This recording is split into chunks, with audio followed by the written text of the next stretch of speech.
विवाहित प्रियकरानेच आपल्या प्रेयसीची अत्यंत निर्दयीपणे हत्या केली आहे. आरोपी चिंताळा रवींद्र नौदलाचा अधिकारी असून त्याने प्रेयसी पोलिपल्ली मोनिकाला बायको माहेरी गेल्याचं कारण सांगत घरी बोलावलं.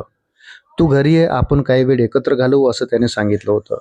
पण प्रेयसीला आपण मृत्यूचं आमंत्रण स्वीकारत आहो याची कल्पनाच नव्हती. घरी गेल्यानंतर दोघांमध्ये जोरदार भांडण झालं आणि याच रागात त्याने तिची हत्या केली. तो इतक्यावरच थांबला नाही, तर त्याने तिच्या मृतदेहाचे तुकडेही केले. आंध्र प्रदेशातील विशाखापट्टणम येथे ही घटना घडली आहे. भारतीय नौदल जहाज डेगावर कार्यरत असलेला नौदल अधिकारी रवींद्र याची 2021 मध्ये एका डेटिंग ॲपवर मोनिकासोबत भेट झाली होती. 35 वर्षीय रवींद्र आणि 29 वर्षीय पोलिपल्ली मोनिका यांच्यात नंतर प्रेमसंबंध निर्माण झाले होते. दोघे विशाखापट्टणम येथील पार्क, थिएटर अशा वेगवेगळ्या ठिकाणी एकमेकांना भेटायचे अशी माहिती पोलिसांनी दिली आहे.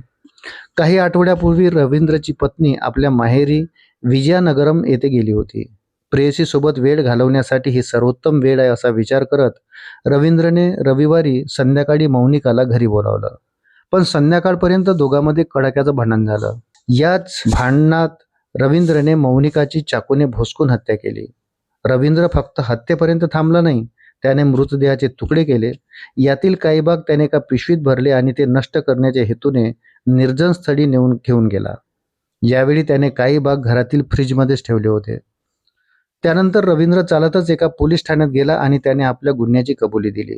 त्याने पोलिसांसमोर दावा केला की मोनिकाने त्याच्याकडून 3.5 लाख रुपये घेतले होते आणि ती वारंवार त्याचे संबंध त्याच्या पत्नीला उघड करण्याची धमकी देत होती.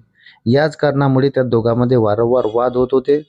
मोनिकाची हत्या झाली त्या दिवशी असाच वाद झाला होता असं अधिकाऱ्याने सांगितलं. जेव्हा पोलीस घटनास्थळी पोहोचले तेव्हा त्यांना घरात आणि रेफ्रिजरेटरमध्ये शरीराचे तुकडे आढळले.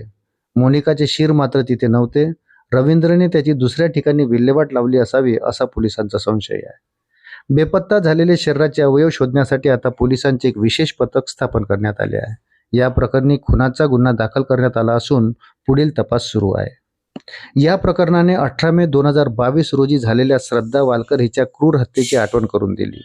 दिल्लीतील त्यांच्या राहायच्या घरात श्रद्धाचा लिव्ह इन पार्टनर असलेला आफताब अमीन पुनावाला याने गळा दाबून तिची हत्या केली. ओळख पटू नये म्हणून त्याने श्रद्धाच्या मृतदेहाचे तुकडे केले आणि ते कापलेले अवयव एका रेफ्रिजरेटरमध्ये भरून ठेवले होते.